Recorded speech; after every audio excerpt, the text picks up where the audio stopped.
इस बात का हमको पूर्ण विश्वास है कि हमारी वाणी बहुत जल्दी समझेंगे। महात्मा जी प्रणाम। प्रसन्न रहो बेटा। और महाराज सब कुशल मंगल। भगवान शंकर का धनुष तोड़ दिया नहीं, गया। वो तो पता है कि तोड़ दिया गया है। तो हम आपसे जानना चाहते हैं कि सभी प्रकार की कुशलता है? नहीं है? नहीं है। चलिए, अच्छा क्यों नहीं है? क्योंकि धनुष टूट गया है। हाँ। चलिए, सभा में उपस्थित बहुत सुंदर विज्ञ एवं दिव्य सभा लगी हुई है। तो जो भी लीला रसिक अनुरागी गण हैं, सभी लोग अपना अपना ध्यान एवं अपने अपने क्या कान केंद्रित करें हमारी ओर, ध्यान लगा करके इस वार्ता को सुने और जो भी समय है उस समय में अच्छा से अच्छा लेने का प्रयास करें और आनंद लें। चलिए, मैंने परशुराम जी से कहा महाराज सभी प्रकार की कुशलता है? बोले ना। मैंने कहा कारण? बोले धनुष टूट गया है इसलिए कुशलता नहीं है। अच्छा थोड़ी चिंतन करिए। क्यों? क्योंकि ये बौद्धिक व्यायाम का समय है। बौद्धिक व्यायाम, वार्ता कोई भी हो, कोई भी बात हो, परशुराम जी कहें या हम कहें, उसको आप सुनो बस नहीं, आप उसको गुनो भी, उस पर विचार भी करो कि क्या ऐसा है। मैंने कहा कुशलता है? बोले ना। मैंने कहा क्यों? बोले धनुष टूट गया है। तो विचार आप लोग ये करिए कि धनुष के टूटने से कुशलता गई है या आई है। चिंतन करिए आप इस बात पर। धनुष टूटा है तो धनुष के टूटने से मिथिला से कुशलता गई है या आई है। आचार्य कहते हैं कि जब तक धनुष नहीं टूटा था तो जनक वचन सुनि सब नर नारी देख जानकी भय दुखारी। जब तक धनुष नहीं टूटा था तब तक तो सब दुखी थे, लेकिन जैसे ही प्रभु तो चाप खंड मही डारे तो देख ही लोग सब भय सुखारे। सुखी हो गए कब?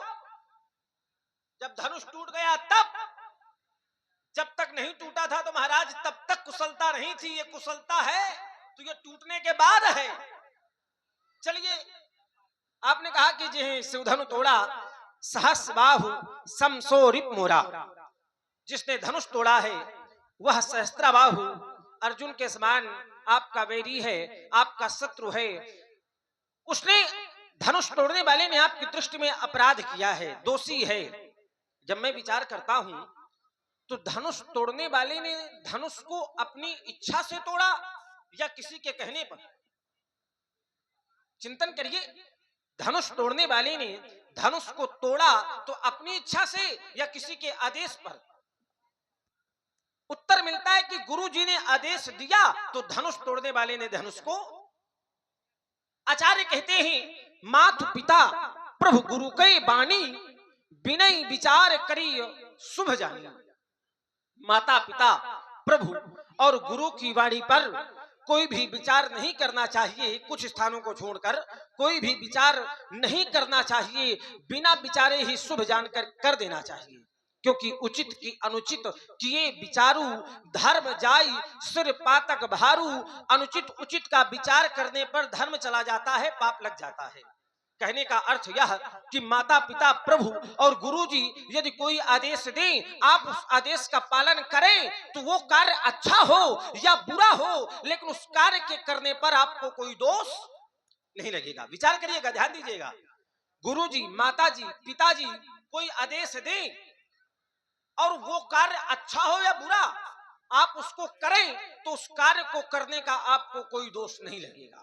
धनुष तोड़ने वाले ने धनुष को गुरुजी के आदेश से तोड़ा है, और जो कार्य गुरुजी के आदेश से किए जाते हैं उन कार्यों में कोई दोष नहीं होता है। तो फिर परशुराम जी महाराज धनुष तोड़ने वाले को दोषी क्यों मान रहे हैं?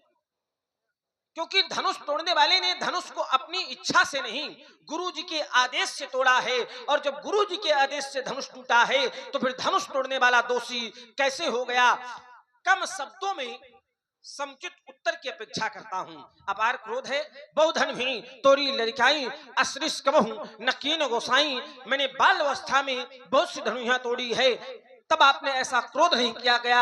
आज अपार क्रोध किया जा रहा है इस धनुष पर ममता। अगर इस धनुष पर आपकी ममता है तो उसका हेतु क्या है, कारण क्या है, जानना चाहता हूं महाराज। और आप हैं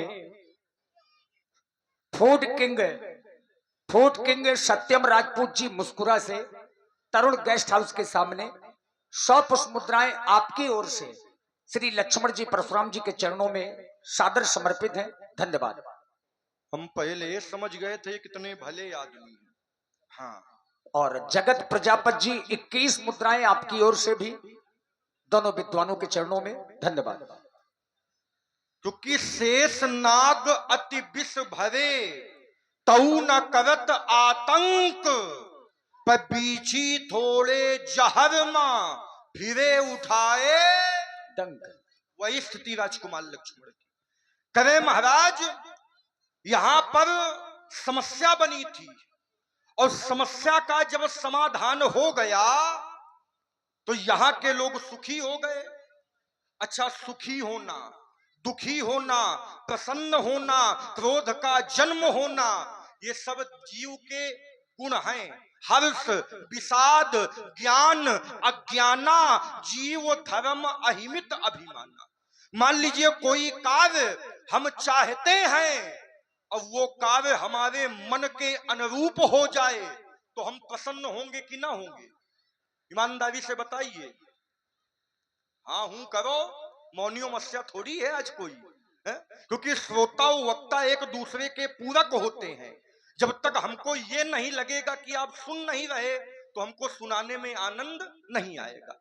मान लीजिए कोई कार्य हम चाहते हैं कि ऐसा कार्य हो जाए और वो हमारे मन के अनुरूप हो जाए तो व्यक्ति वो प्रसन्न हो जाएगा।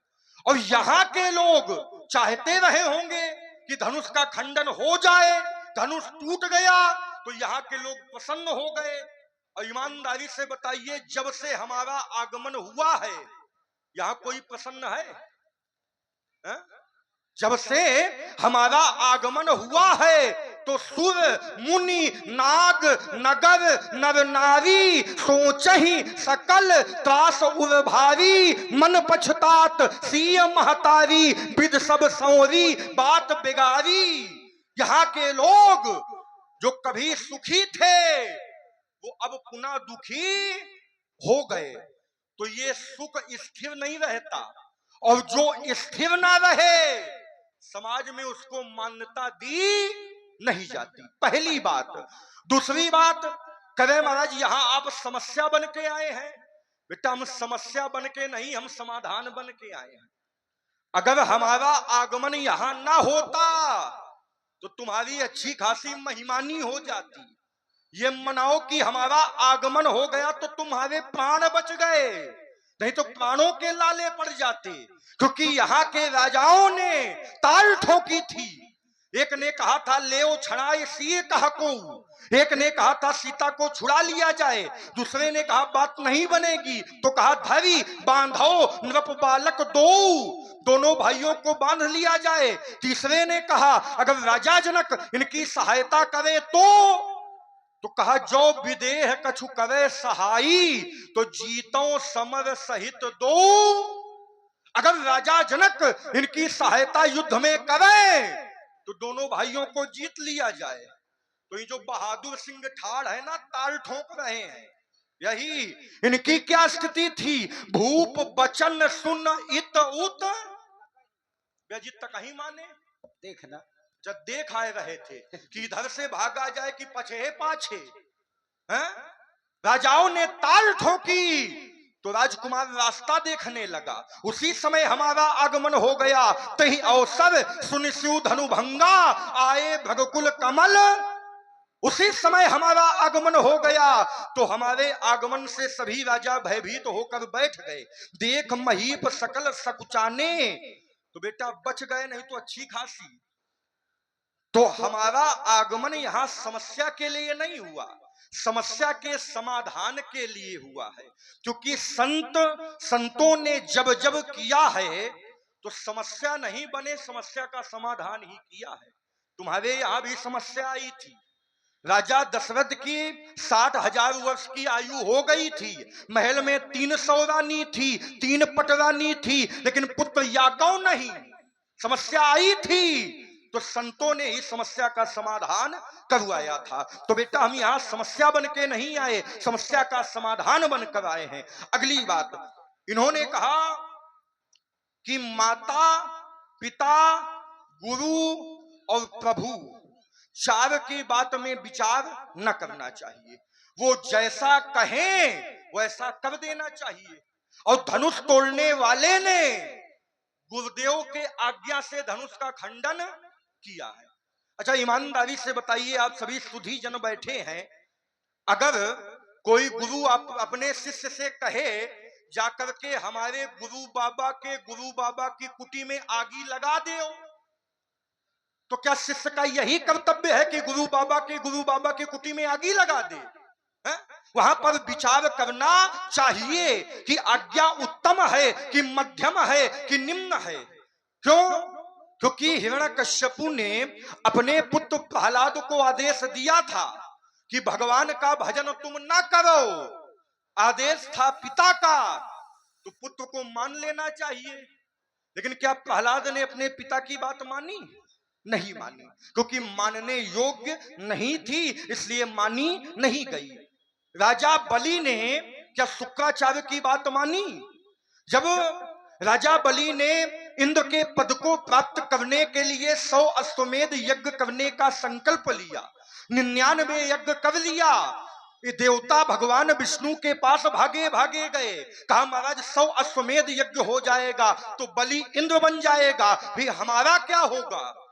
तो साक्षात नारायण वामन रूप धारण करके राजा बलि के द्वार में पहुंचे और 3 पग भूमि की याचना किया। शुक्राचार्य जी ने मन में विचार किया, इतना जीवन हो गया, लेकिन इतना संतोषी ब्राह्मण नहीं देखा, जरूर दाल में कुछ काला है। ध्यान लगा कर देखा तो भगवान का स्वरूप उनके दृष्टि के सामने दृष्टिगोचर होने लगा। उन्होंने कहा, राजा बलि सावधान, ये 51, 52, 53 नहीं है, एस वैरोचने साक्षात भगवान विष्णु रव्ययः कश्यपादिते जाता देवाकार साधका, ये साक्षात नारायण है।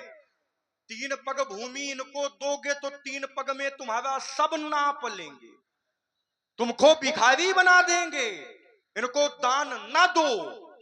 गुरुदेव आदेश दे रहे हैं कि दान न करो, लेकिन क्या राजा बलि ने गुरु की बात मानी? उन्होंने कहा, संसार को देने वाला मेरे द्वार पर खड़ा है, अगर आज मैंने इनको खाली हाथ लौटा दिया तो मेरे समान अभागी कौन होगा? गुरुदेव ने आदेश दिया था, लेकिन वहां गुरुदेव की बात नहीं मानी गई। क्यों? क्योंकि गुरुदेव की बात मानने योग्य नहीं थी। तो धनुष तोड़ने वाले ने यहाँ भगवान शंकर के धनुष को तोड़ दिया, तो क्या ये उचित है? महाराज हाँ, हो गया। देखिए, मिस्त्री जी प्रथम में ही कहा था कि और इसी सुंदर संवाद में श्री जगत प्रजापत जी 21 मुद्राएं, जय मां गजानन किराना स्टोर प्रोप्राइटर श्री राजेंद्र सिंह जी परिहार 21 मुद्राएं आपकी ओर से भी। हमारे ब्रजेंद्र सिंह जी जहां भी हो मंच के पास आ जाएं।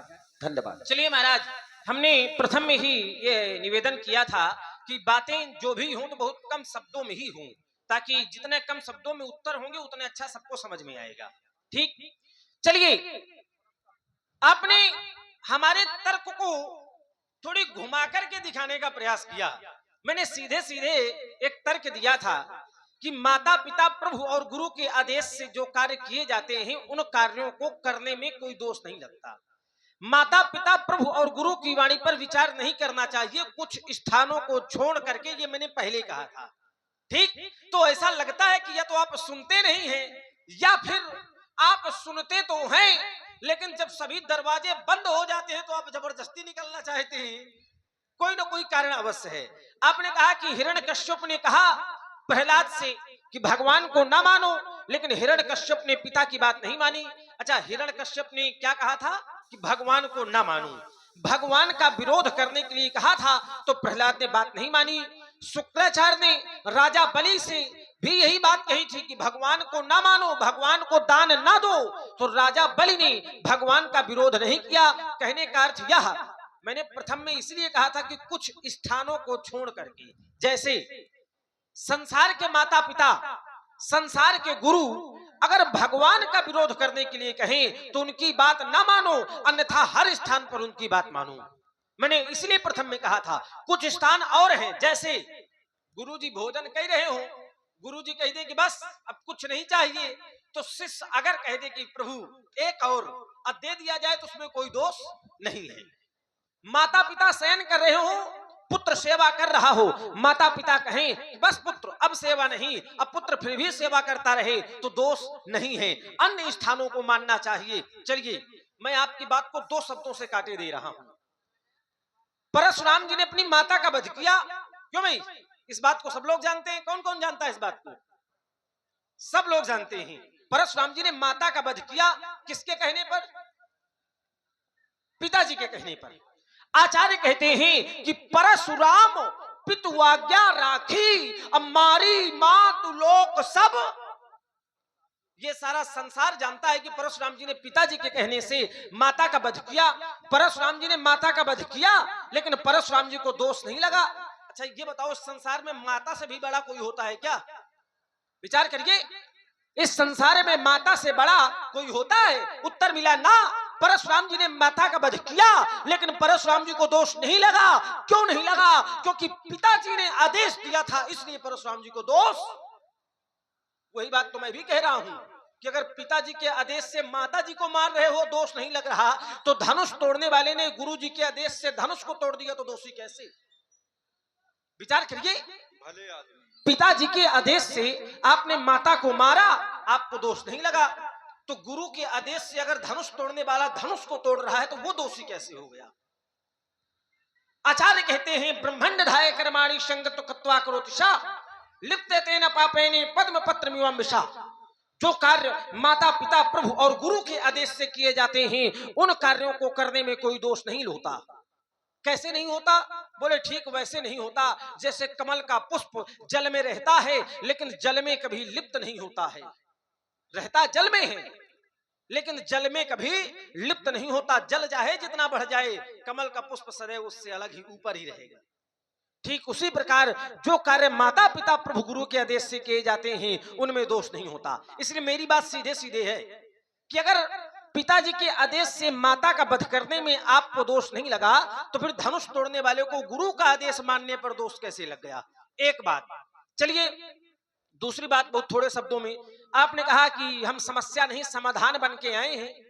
विचार करो, आपके घर में किसी संत भगवान का आगमन होगा तो आप लोग प्रसन्न होंगे कि भयभीत होंगे? थोड़ी बोला करो, कहे इनका दबाव माने हो का आप लोग?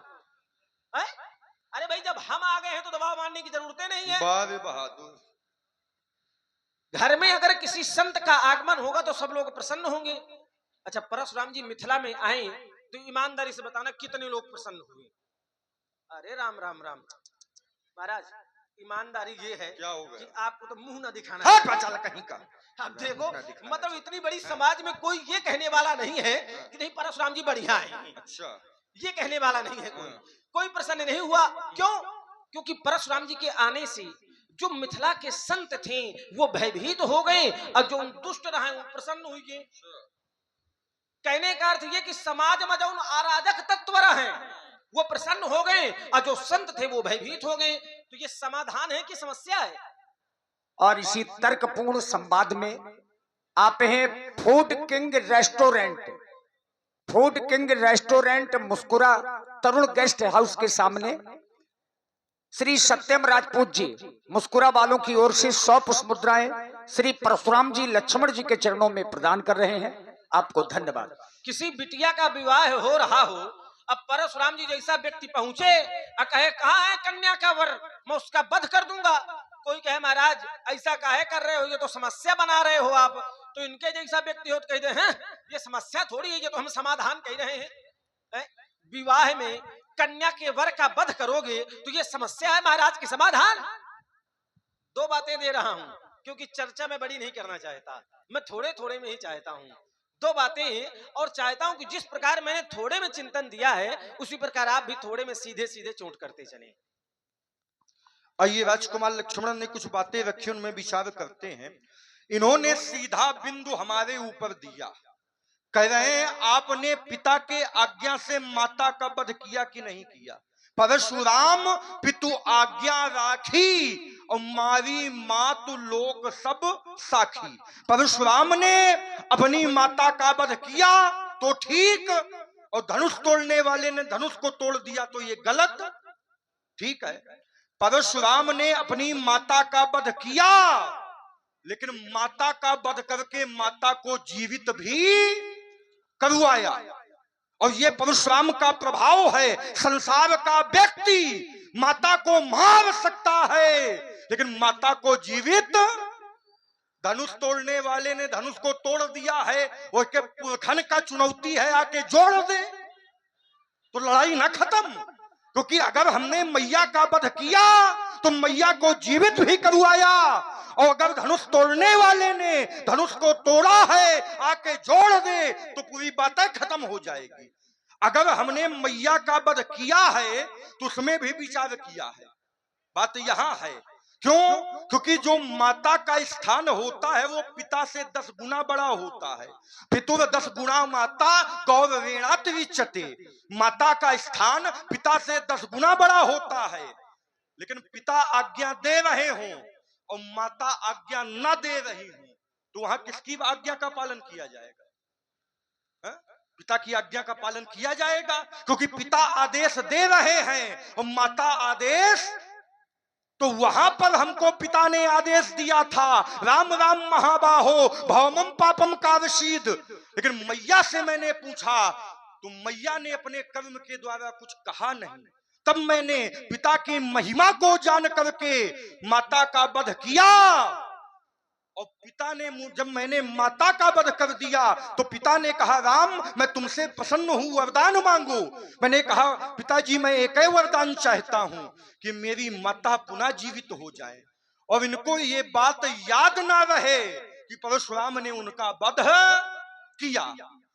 क्योंकि सिद्धांत है कि पिता के कहने पर परशुराम ने माता का वध किया, पहली बात।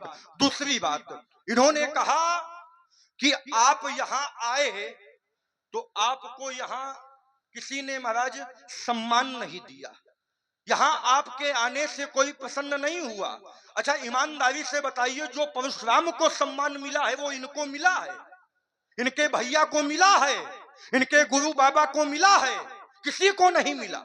जो सम्मान परशुराम को मिला है, जैसे हमारा आगमन हुआ तो पितु समेत कहीं कहीं निज नामा और लगे कवन सब दंड, सभी ने परशुराम के चरणों में प्रणाम किया। राजाओं को छोड़िए, जनक ने प्रणाम किया, जनक को छोड़िए जानकी ने भी प्रणाम।